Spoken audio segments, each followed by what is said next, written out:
Song in Greece, don't forget to subscribe, like, and comment.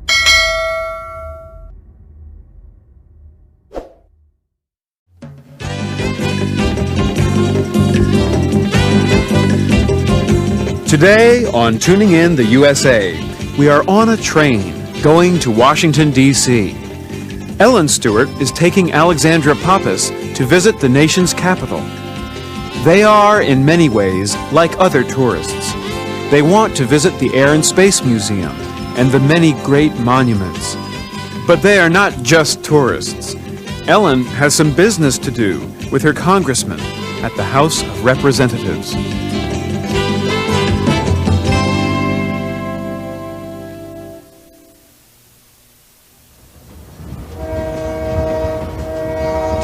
Until arrival in Washington, D.C. Alexandra, wake up. We're almost there.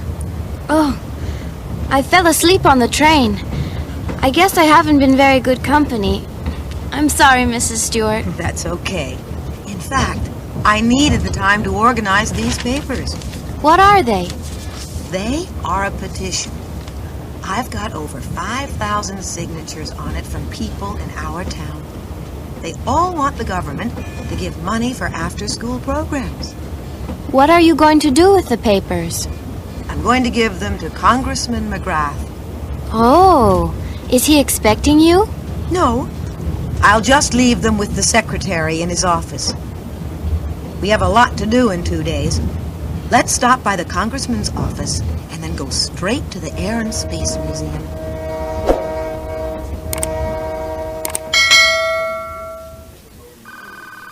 Congressman McGrath, I didn't expect to see you. I want to thank you for taking the time to meet me. Well, Mrs. Stewart, when my secretary told me that you carried this petition all the way from New York to Washington, I wanted to meet you. I believe our children should have the best care and education possible during the school day and after the school day. As you can see by these signatures, thousands of citizens feel the same way. I will read your petition carefully. Thank you for bringing it to me. Can you introduce me to your young friend? This is Alexandra Pappas. She's a student from Greece. How do you do, Alexandra? I'm pleased to meet you. The pleasure is mine. What do you think of Washington, D.C.? It's a beautiful city. I guess it is. And I can't believe we're actually meeting you. Well, I mean, Mrs. Stewart had this idea. People are interested. Now, we are in Washington talking to you. Well, my job is to represent the people in my district, like Mrs. Stewart. Our government works that way.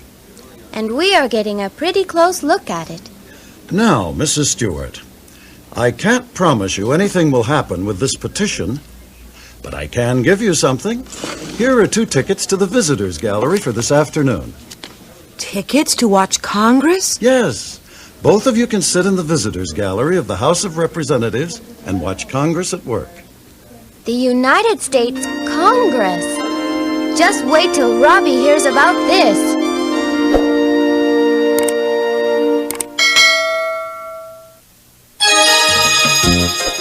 Let's look at the word expect. Listen. What are you going to do with the papers? I'm going to give them to Congressman McGrath. Oh, is he expecting you? No, I'll just leave them with the secretary in his office. So, Congressman McGrath isn't expecting Ellen. She doesn't have an appointment to see him, but she does see him. Congressman McGrath, I want to thank you for taking the time to meet me. What about you? Are you expecting someone? A visitor? At your office, perhaps? Or perhaps for dinner? I don't think I'm expecting anyone. Look in your appointment book. Oh, I am expecting someone. I have to go. Today we talked about one meaning of the word expect. I'll expect you to tune in next time. And now, Act 2.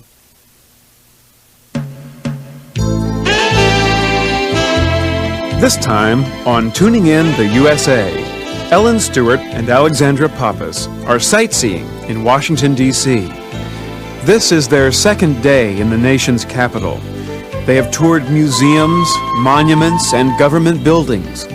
They have visited Riverdale's representative, and they have watched Congress in action. Today, they will be taking a train back home to Riverdale. But before they do, Alexandra must see one more place in Washington, D.C.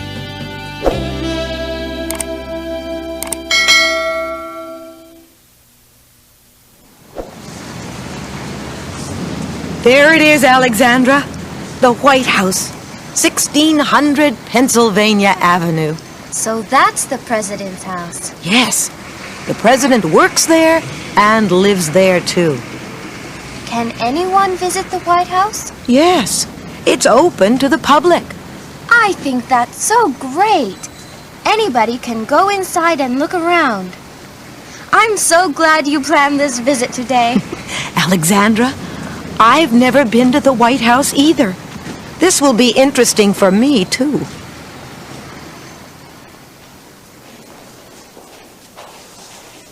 The first room on the White House tour is the White House Library. It is this room on our right. Over the fireplace is a portrait of our first president, George Washington. It is the same picture you see on our dollar bill. Look in there, Alexandra. Oh, I'd like to have a room like that.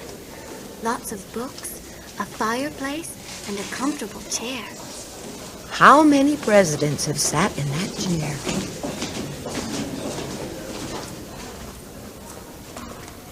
We are now standing in the East Room of the White House. Today the president has his news conferences here. Mrs. Stewart, the White House must have 100 rooms. There might be more. Why don't you ask our tour guide?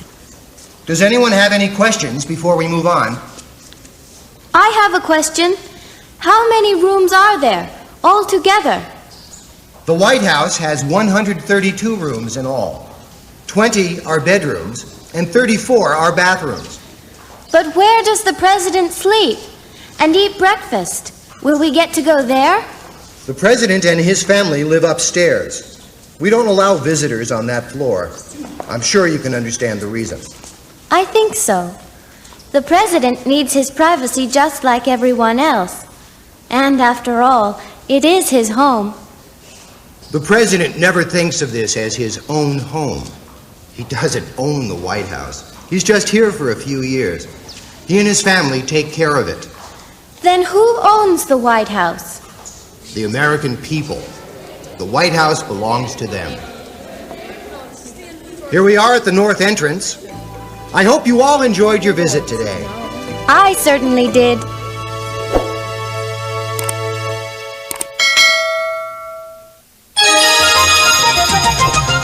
Let's look at two small words, either and to. Listen.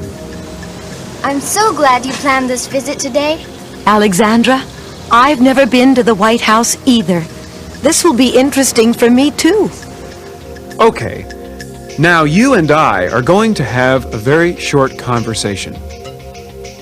I like this radio program. Well, do you like it?